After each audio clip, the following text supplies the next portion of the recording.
Ngozi Talk Shows family. Is Nomsa here at Ngozi Talk Shows. Find your own voice, lead from within. So with me today with Amanda Murray. How are you, Amanda? Good. How are you? Good. Yeah, so the topic today is trust the process even when it hurts. Life often challenges us with a situation that tests our patience, resilience, and trust. So there are moments when the path ahead feels uncertain.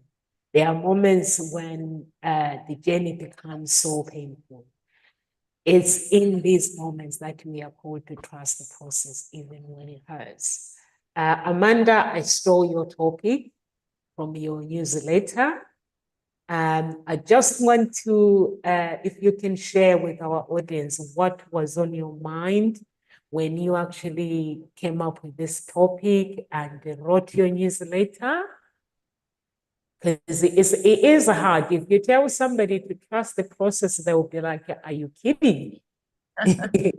I feel like sometimes, especially when you are going through something that's really difficult, if someone says, "Oh, just trust the process," you like want to punch them in the face. And you're like, no, like this is not okay. This is not something that I think is something that I want in my life. And then like years down the road, you'll look back and you'll be like, oh, like that's why this happened to me, or that's why certain things had to align the way that they did so that I could become the person that I meant to be. And in that moment in time that you're like really struggling, that trusting of the process is something that's really difficult. And I know for myself that there's been times in my life where I'm like, why am I going through this? Why me type of thing? But there's like an abundance of opportunities for us throughout our lives to just like really trust the process in where it's going to take us. And I think for myself, like one of the really difficult things for me was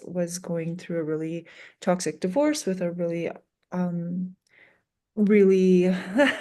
narcissistic person who definitely like has not made my life easy at all, especially because I have a child um that from that relationship from when I was married, and he makes it really difficult for her too. And so trusting the process for that is something that's like not always easy, because I would always like be really down on myself and be like, I'm smart, I have all these things going for me, how did I end up in such a like horrible relationship? And with narcissism and with very narcissistic people, they like chameleon themselves into being exactly who you want, dream of having, and then the like real person shows up eventually, and then it's like you're almost like blindsided by what shows up in your life. And so then when you're like trusting the process that like, okay, I was meant to go through that so that I could level up and become a better person and be able to help other people on the other side of this. And so when I look at like all of the like trauma that I went through in that experience, it then on the other side of it, like 13 years down the road, I really can see like the value in having to go through that struggle. And so whatever their struggle is in your life right now, there is definitely probably something that down the road you'll be able to help others with. And so when we're trusting the process, or maybe it'll be like, this job, I just lost this job or whatever it is, right? And it could be like completely devastating, but then it actually 5 years down the road or 10 years down the road turns out to be the best thing ever because you found your dream job, right? Or you met your dream person at the job, a new job, right? And so there's something to be said in like something that's you're going through that really hurts, because maybe on the other side of it there's something really good. I like that, Amanda, when you say um, you went through the toxic divorce, but you had to trust the process that everything is gonna work out just fine, and you do what you do, teaching mindfulness because that's what you had to do. So I think it is a good example that I can say, okay, I can trust Amanda. I can trust the process because she herself trusted the process. I think that is really, really amazing to actually having to go through that pain and then rise above that pain. I think it's really important. And also for people to know that there are things that they cannot control in life. Life, it can be unpredictable. And in some circumstances are beyond our control. Accepting actually doesn't mean like giving up. It means I don't know where I'm going, but I'm just going to trust that everything is just going to work out just fine. So I think, yeah, that's amazing. That's amazing. But for you, what was the one thing that gave you that drive, that strength? Was it your daughter just wanting to fight? Because sometimes there are some people, they don't make it, they give up. They get into depression, mental health when they're dating a narcissist. There's quite few that make it. There definitely a process. Sorry, I had to run and get this little terrorist. She's so cute, but she's so I I know she is so I'm cute. feeling like I just have to trust the process of the fact that we got a kitten on the weekend, and it's a lot of work. You are a lot of work. When it comes to like something difficult, like going through a really difficult like divorce or having to deal with a really difficult person, one of the things that I found is like there's support in like community, right? And when we look to like our community and our surroundings, there can be definitely, and especially with the internet now, there's so many things that we can see for supports and people who've been through things. And even now I see things, I follow a lot of things on like narcissistic abuse support, and it like is validating. It's validating in what you've been through, in what it is that you're going through, because there's other people out there who've had to navigate it and navigate that like hurt and the trauma that you've been through. And when you're like constantly being gaslit or constantly having somebody being really passive aggressive towards you, it really affects your mental health, and it affects your how you show up in the world, and it affects like I was like physically having like issues in my body. So my neck was like really sore, and like I was getting sick all the time, and different things that were happening to me that just was like that energetic like imbalance was causing me to get like physically sick too. And like I got shingles and just like different things that happened throughout to be like, whoa, something really isn't good going on in my life, right? And so when I look back, I think, wow. And then at the same time too, even though even now, like having a marriage that didn't work is a hurtful thing. It's a hurtful thing for everyone, no matter if it was a toxic relationship or you just grew apart or whatever. That process that you've had to go through is really going to help you learn and grow on so many different levels. It helps you become, especially if you have any codependent characteristics like I very much did, that would be something that's like, okay, I can learn how to set up a phone bill by myself. I can learn how to get a mortgage. I can learn how to like rent my own apartment. I can learn how to set up the gas and the heating and and everything, and be responsible for those things. I can set up my own savings plan. All of those things that when you don't know how to do things, like sometimes something that comes into your life is really for you to like, okay, take some responsibility for yourself and become a more independent, like thriving, self-aware person, right? And I think a lot of our hurt comes from our like self-awareness of like what is going on in my life right now. And then like you can either use it as an excuse and stay stuck and go into like I could have become an alcoholic, right? Or a drug addict or something. But I chose a different path because I chose like to focus on mindfulness and to focus on healing. And at any point in time, no matter what you're going through, you you have choices that you can make. You have choices that you can make to grow, or you have choices that you can make to stay stuck in where you are. And those choices, if you keep making excuses for yourself, then you're going to stay stuck. But if you don't make excuses for yourself, then you're going to grow, right? And so we have so many opportunities to learn and grow in our life. And I think that if you're in a process where there is things that are hurting, that's probably one of your biggest opportunities to grow. I like that, Amanda, when you say whatever we go through in life, there's always a support within the community. And also, life is a choice. Some people, they actually don't know that everything that we do in life, we choose to be in that situation. It means we choose to be there. And people can't interfere. And also, if you need support, no matter what pain you go through, there's always a support that people are willing to support you. But some people, they're like, I don't want people to know my business, and they end up sinking into depression. But you're not going to tell everyone, but you need that support.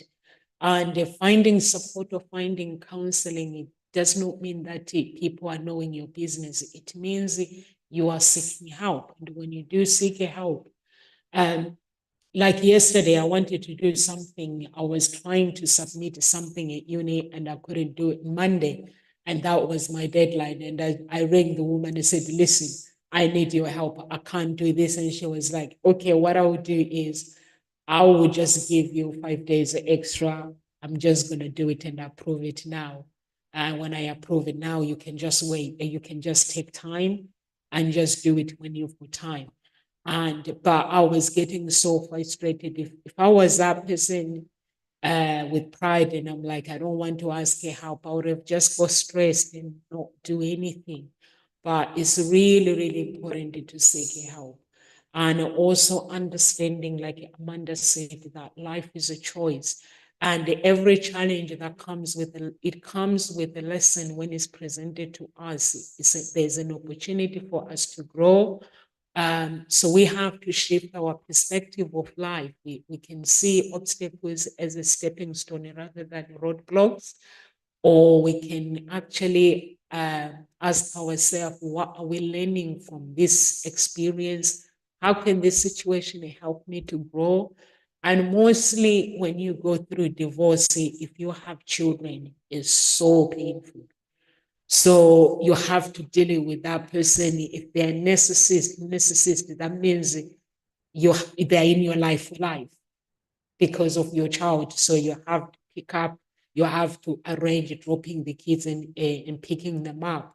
And sometimes they might be nasty as well.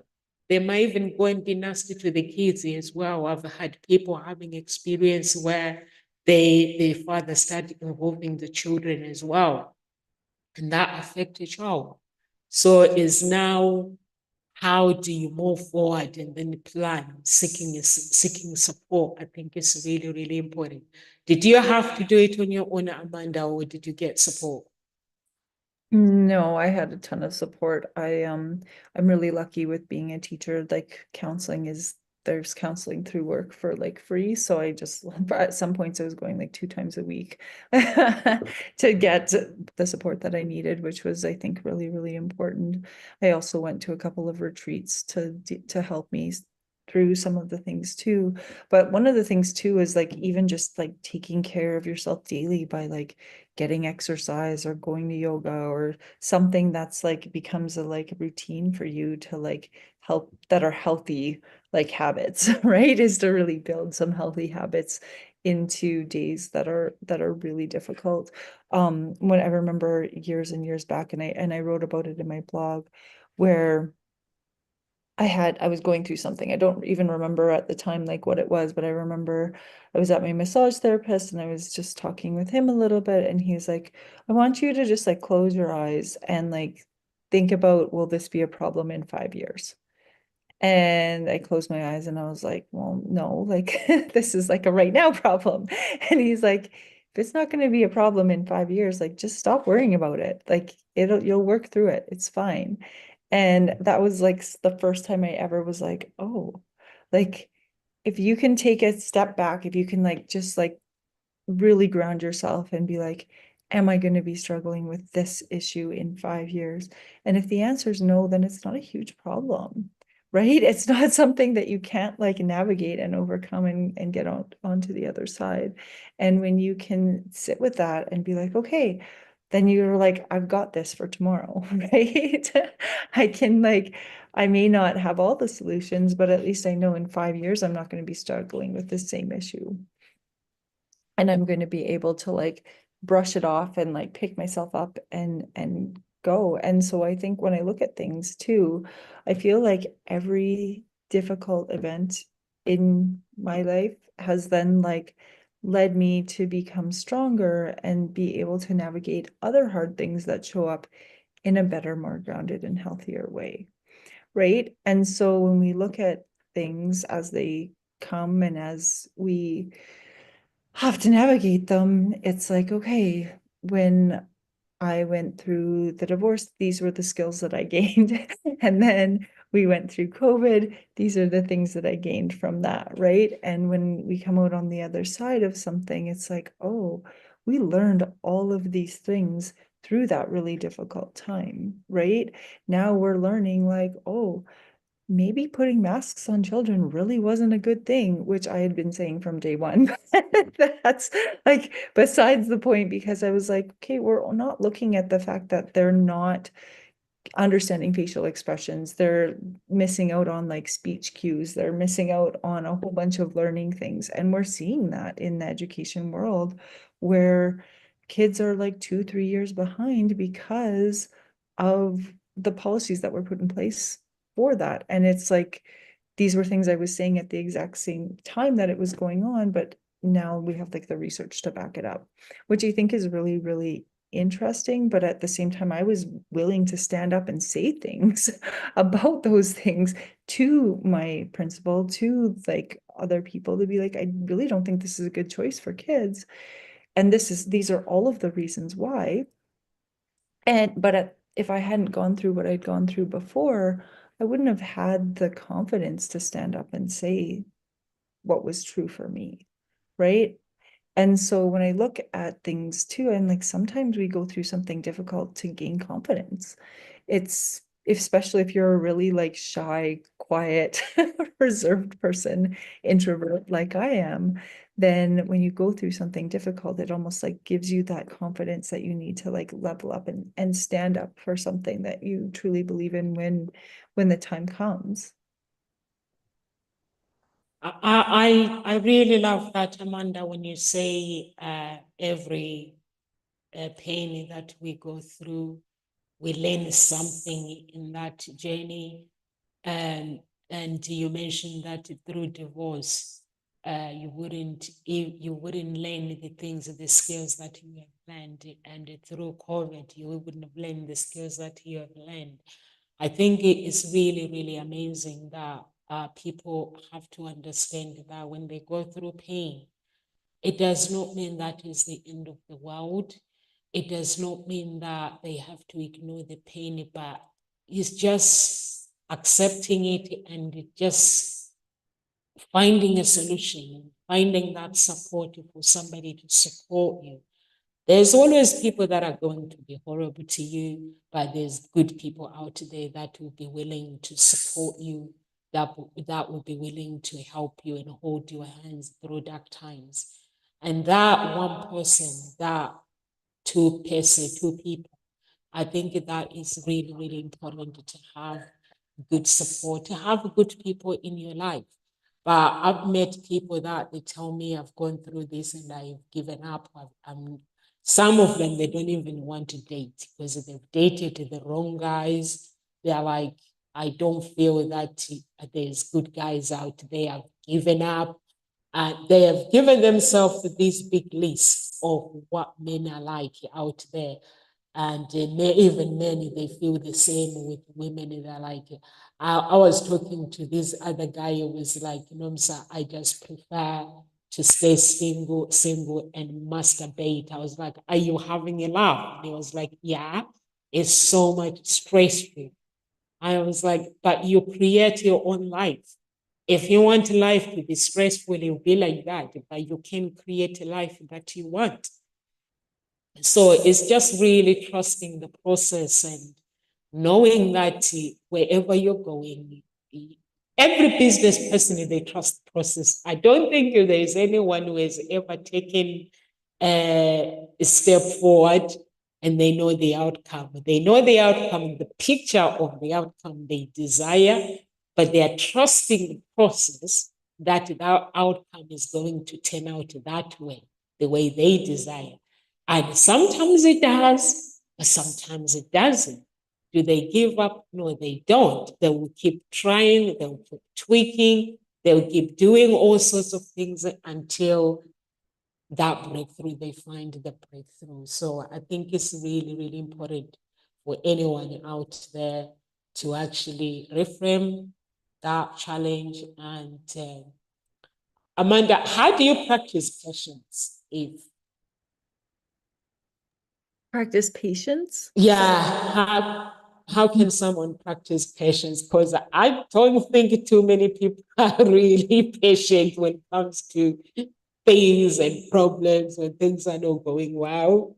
That's why they say patience is a virtue, that's for sure, right? It's not easy. It's not easy to be patient and trust that good things are coming in. Sometimes things take way longer than you expect them to, right? Or that you want them to. And I think when something takes a long time, it's probably going to be like that much sweeter when you do get it in the end, right? Because you're going to know, like, there's no such thing as an overnight success, because you may not have like heard of them before, but you haven't seen the hundreds of hours or thousands of hours of practice that they've done to get to that point where they're quote unquote an overnight success. And so even that person that people say is an overnight success really is just trusting the process, right? Trusting the process that eventually they'll get noticed, or eventually something, oh my goodness, it's so early here.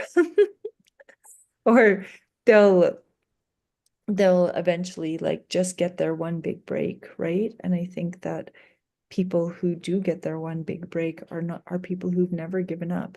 They're people who consistently show up for themselves each and every day. They're people who get up off the couch and are like, no, I promised myself that I would do this, and so I'm going to do this. I'm going to show up. I'm going to keep going. I'm going to keep writing. I'm going to keep drawing. I'm going to keep making music. Whatever it is that is your passion, right? I'm going to keep making podcasts. I'm going to keep going on YouTube every single day or every single week or whatever it is. It's really about consistency, right? If there's something that you want in your life, then it's about that consistency of showing up. When you think of your life, Nomza, and trusting the process, what are some things that like come up for you that you at the time were like really, really difficult, but now like 5 years later or a year later or 10 years later, you're like, oh, that makes so much sense. Like I had to go through that hurt in order for me to get to this, to level up. Can you think of things in your life or in other people's lives that you've worked with that have like really had to trust that process of navigating that things will get better? I think for me, being here, coming to the UK and applying for a British citizenship, it was getting to that part where I got my citizenship. It wasn't easy.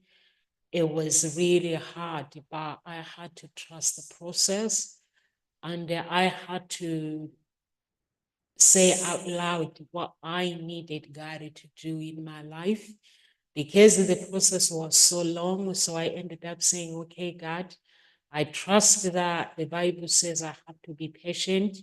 Anything you ask, it shall be given to me. So right now, I had to ask that, because sometimes when you are here in the UK, you have to get 2 years first. And when you get 2 years first, you get 5 years and then indefinite leave to remain. and then you get a British passport. So I had to say, I don't want no 2 years, I don't want no 5 years. Can we cancel all those things? And I was so serious. It was years, but I was doing that years in my heart that I do not want. And I did get indefinite leave to remain straight away. And in that moment, but when I look back, uh, when I got my indefinite leave to remain, there were things that I had learned. If I had gone back home, I would have gone back home. If I had a way to go back home, I would have gone back home simply because of my dad. My dad passed away, but when my dad passed away, I realized that I would have, just because he was alive, if I had gotten my papers earlier, I would have gone, and maybe I would have gone home for good. And things started getting worse. The economic started getting worse and things like that. And now people started wanting to travel. So I look back and I was like, everything happens for a reason. And no one will ever know that reason. But whatever we do in life, it does happen for a reason. So I was so grateful.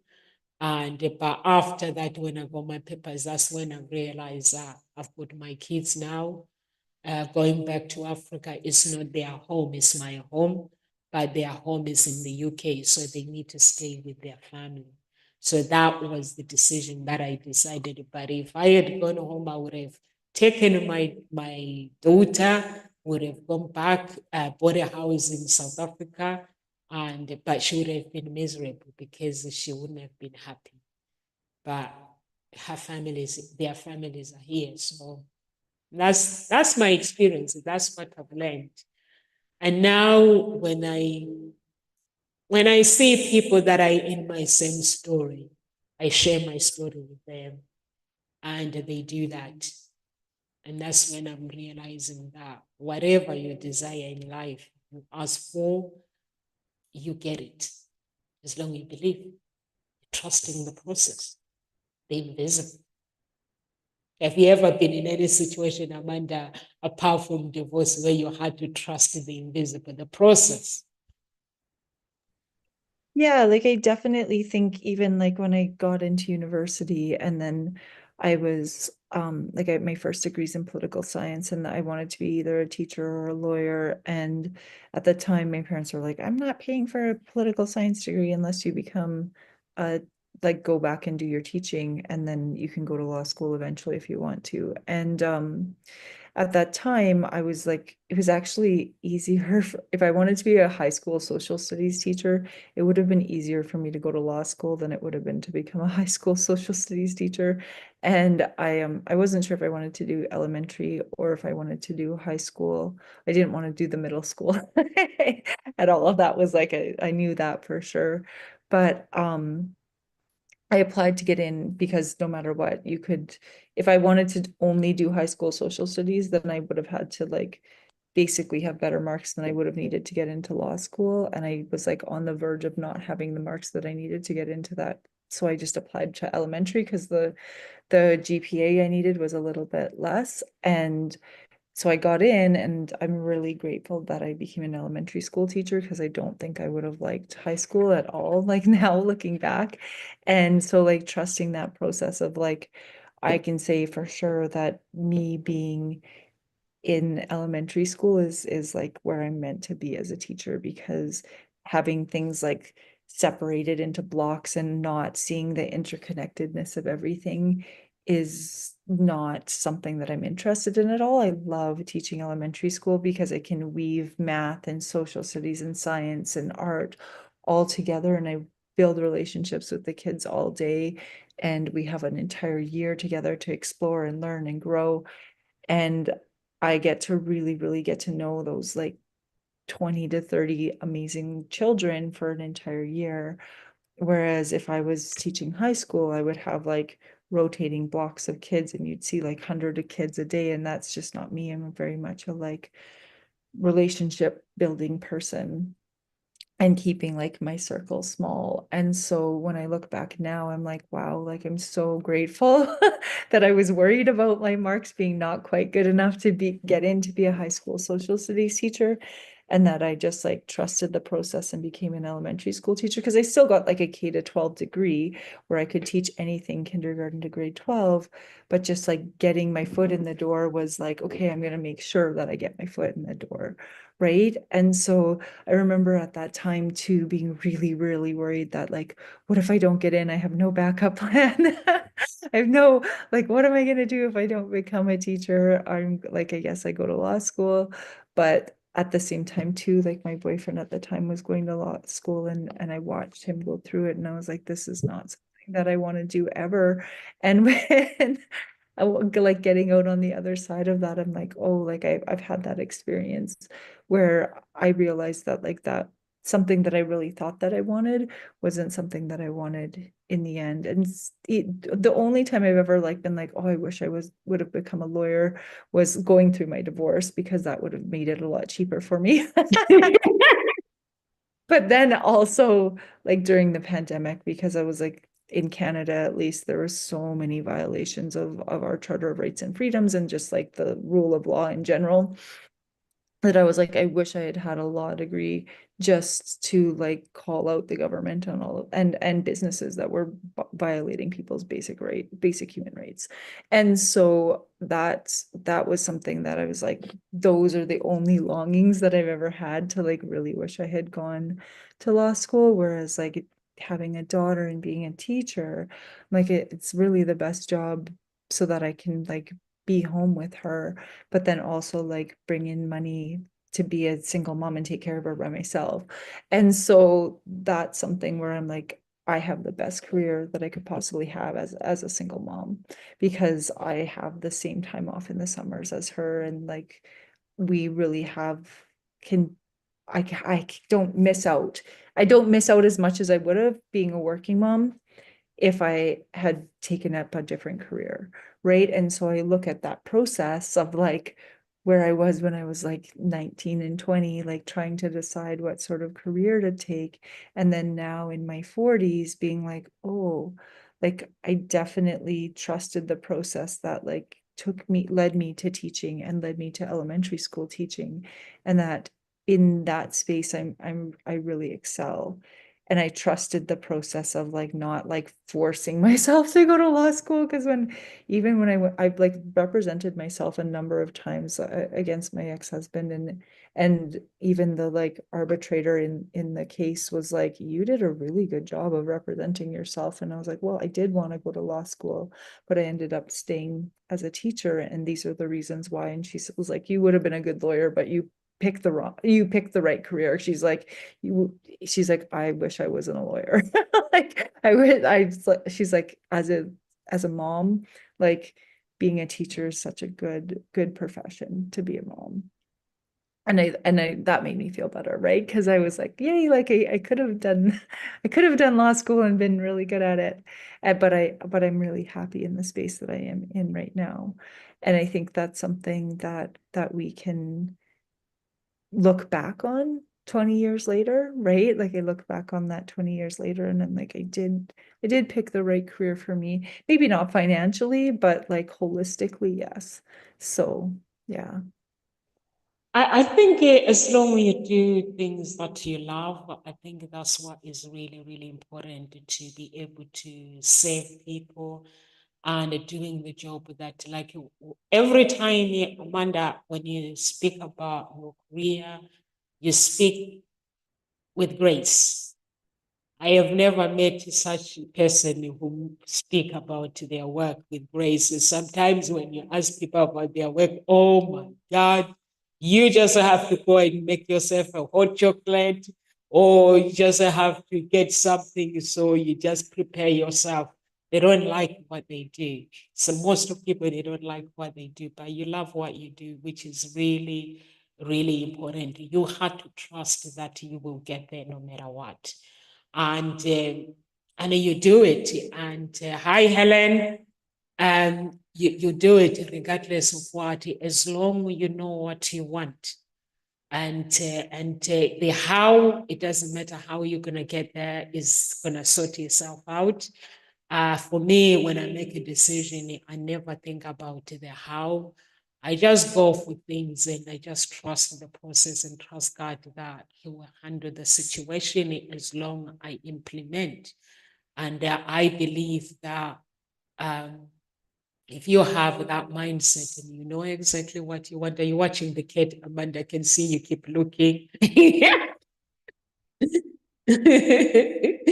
So she's not like clawing my leather couch because when you run, it's because she's like attacking the leather couch, and I'm like, Oh my God. no. No. I have blankets all over it, but there's like spots where she can still like get it. And She'll I'm get like, used to it. She'll get used to it and then she'll there'll be a understand. time where I can put my house back together and it won't look like I have blankets all over everything to Yeah, to she'll get protect used it to from it. the kitten. Yeah, she'll get used to it. I think you just have to trust the process. And if there is pain as well, don't ignore it, deal with it. Because there are some people who ignore pain. They're like, I can't do anything about it. They actually learn to live with the pain. I don't know how, but me, I just deal with things. If things are what they are, and I know the picture that how I want my life to look like, I just go for it. So I think it's really, really important for people to understand that wherever you want to go, you trust the process. As long as you're not hurting anybody, just trust the process. You always find that breakthrough. I've done so many things. Like myself, my dad always, now I look back, and I'm thinking what kind of a man he was. He always spoke like a prophesizing, you're going to grow up, you're going to be this, you're going to be that, you're going to be that, you're going to be that. And he'll be like saying, when you're old and say you're going to travel around the world, you're going to do this. But, and those things that he said, I've done them all, but not because but he was like, talking, like giving me those words of encouragement. But there is never why or anything. And me, when I'm doing things, if I don't talk about something, that means I'm up to no good. I'm making big decisions. I stay away from people that says don't do it. And I stay away from that. But then I find those people that can support me. And then I just go for what I need to do. No matter what pain, when life knocks you down. And when it knocks you down, then you have to find the strength to get up. So I have to find strength in knowing that God is always on my side. That's the first thing. If I know that against all the odds, but God will always be there. So that's what I do, and I just go for the things that I believe to be true about myself. And even today, I've always speak and say one day, Ngozi Talk Show is going to go to a next level. How is going to go to the next level? I don't know how, but all I know is one day, you guys, you say, Nomsa, you said this. And I'm not a person who talks. I don't do like when I hand things to God, it means I hand things to God and I say, God, can you handle my case? And I just have to believe and trust the process that I will get there. And you always do. And if you are surrounded, some people might be like, Amanda, you went through abusive relationship. And some people might be in that situation as we speak. So what you need to do is don't worry about how am I going to get out of this relationship financially. You can make it. Some people is what actually holds people to say, I can't do it because financially I can't afford it. You can. If you have to, the government, they have to give you a home where you temporarily home until you pick yourself up, you do it. You don't stay in a situation because you are like scared or fear. Fear will always be there. So I think that is really, really important. And anything you want to add, Yeah. Amanda? Well, I just think what you were saying is like really key when you look at like when so many people just stay because of financial reasons. And I don't think that is necessary at all. I think that if you really are in an unhealthy situation, then you need to leave no matter what. And trust the process that you'll navigate into getting to what you need. And I'm like, you'll have to make some sacrifices for things too. Like I lived in my aunt and uncle's basement with my toddler for 8 months while I was finishing my master's degree and working full time and going through a divorce and building a house. And so like no matter what it is, like there's things that you're going to have to sacrifice in order to get to where you need to be. But I know that people show up to support you when you need it. And sometimes the universe just like puts the right people in your path because it's going to help you navigate that process, right? And so for me at that time, it was like I knew financially that it was going to be really hard, but my choice of staying wasn't a choice. Like it really wasn't an option. It would have been completely unhealthy for me, would have been completely unhealthy for my child. There was like no scenario that was possible for staying in that marriage to be a healthy one. And if you feel that way in any way whatsoever, do not stay because of finances. The universe will provide for you in whatever capacity that might be, and it might be sleeping on a friend's couch for a while, but eventually things will shift. And like now being in my house for like over 10 years, it's like this is home, right? It was like short-term pain for long-term gain in the end, right?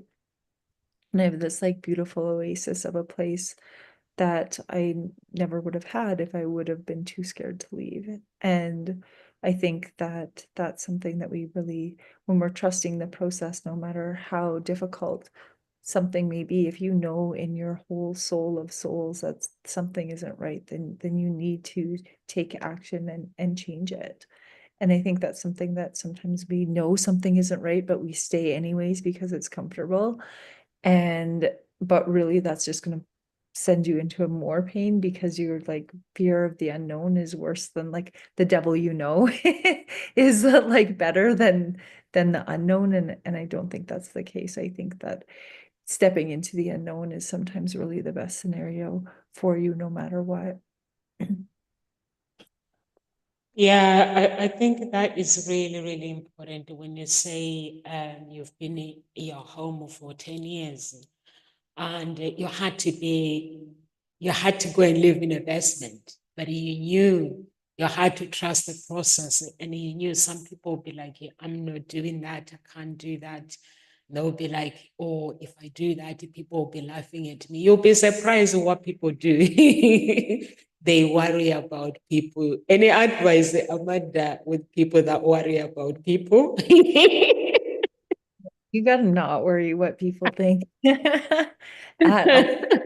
It's like trust, right? Like trust that you are making gains for yourself, and that if you know that you're in a situation that's not healthy, that you have to take action, right? And then trust the process that you'll be able to navigate whatever life throws at you. Because I know that for me, that was something that like I was a very shy, codependent person that never would have like come on a talk show or anything like that. Even speaking up in class was something that I was like not willing to do. I remember in my like second year of university, I was in a like ethics class and I never spoke once. And then I raised my hand and said something in one of the classes. And after class, the professor was like, "Why don't you ever speak in class?" And I was like, I have lots to say. I just don't want to speak publicly at all. And so he was like, "You need to talk more." And I was like, "Okay." But like even just like raising my hand in that class that I sat through for like months and then finally said something was like, that was like really hard for me, right? And then the professor coming up to me after class was like, just gave me that like little bit more confidence that I needed to like maybe raise my hand in the next class, right?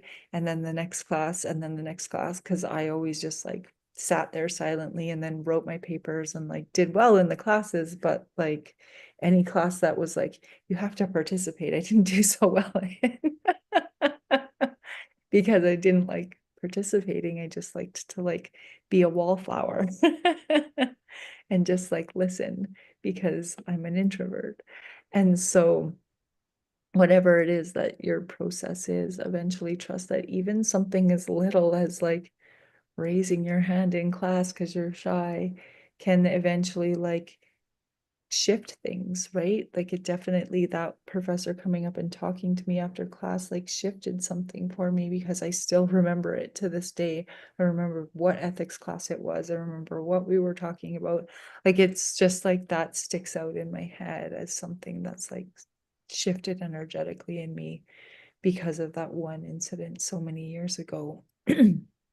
So wherever you are now, I would say like try doing something a little bit different and then trust the process, whether it is just something as simple as like actually speaking in a class, right? And because it can shift the direction that you're going. It might be minuscule, but eventually like 20 years later, now I'm speaking on things too, where I couldn't even speak up in class 20 years ago. I like that, Amanda, when you say that's why we have also talk shows to help people find their own voice. When you say you couldn't, you were like, you were never honest like this. I think that is really, really important. That was the same as well. I will talk with everyone, but when it comes to in the class, I'll just let others, the usual suspects, speak. Me, I will just hide there and let people speak. But when it comes to creating my goals, I will just go into my quiet place and create things and do the things. And people seems to think that when you are like musicians, it means that's how you are in everything. I became a professional musician when I was 9, but I was shy. I didn't have a voice. I would perform, no problem. I would do whatever I can, no shyness, no fear. But when it comes to finding my own voice inside, just doing the things that I need to do, I didn't have that voice. It was when I decided to actually work on myself so I can find that voice, create the life that I want. It was always like, even when I'm with my friends, they'll make me feel that I'm not beautiful. They are beautiful. They'll go for the boys, and they will do all these things, and it will make me feel that I wasn't worthy. But now that I'm in this situation, I'm realizing that I don't have to feel that way. I don't have to do anything to be liked. All I have to do is do the job that I love to do. Like, this is what I love to do. And people naturally, they relate to you.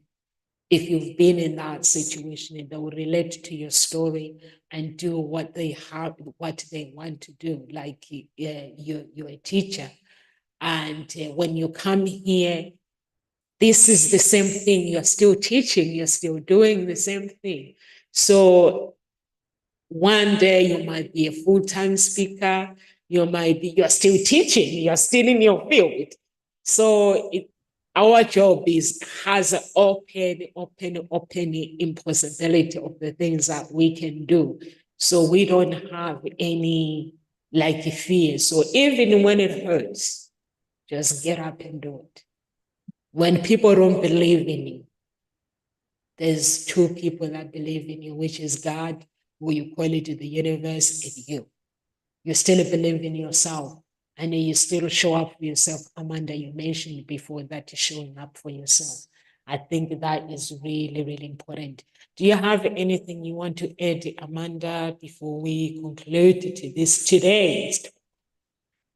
Yeah, if you can take anything away from today, it's really about like whatever you're going through in this moment, like just pause and take a breath and ask yourself, is this going to be a problem in a year or 5 years or 10 years? And if it's not, then it's not that big of a deal, and you'll be able to navigate it and trust that you'll be able to navigate it. And then things will show up in your life that you need to like propel you forward, and just trust the process of that. Yeah, I think that is really, really important. And for me, I leave you guys with this. Trust the process when it hurts, and have faith. Don't ignore your pain. Acknowledge your pain. Have the feelings. Feel what it feels, but don't focus on it. Focus on growth and take intentional steps every single day. Getting out of bed is a step. Give yourself gratitude. Whatever you do, just you can pull through those challenges in life as long as you believe in yourself. I know there are some people who try to seek help in people, they will be horrible. But know that you're not alone. No one is ever alone. Every person has an angel that is assigned to them. Listen to your intuition and trust the process, and know that everything is going to work out just fine.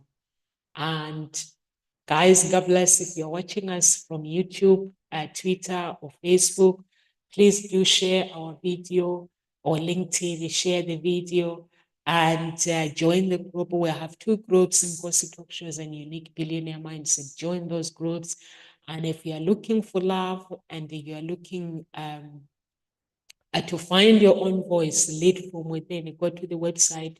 It's www.hsdia.coach. It's on all my social media as well. So you can then book whoever you want to book an appointment with. All the coaches are there, their pictures. So you can book with Amanda, you can book with me, either way. God bless, and live with grace. We will see you guys. I'll see you guys tomorrow. I'm here.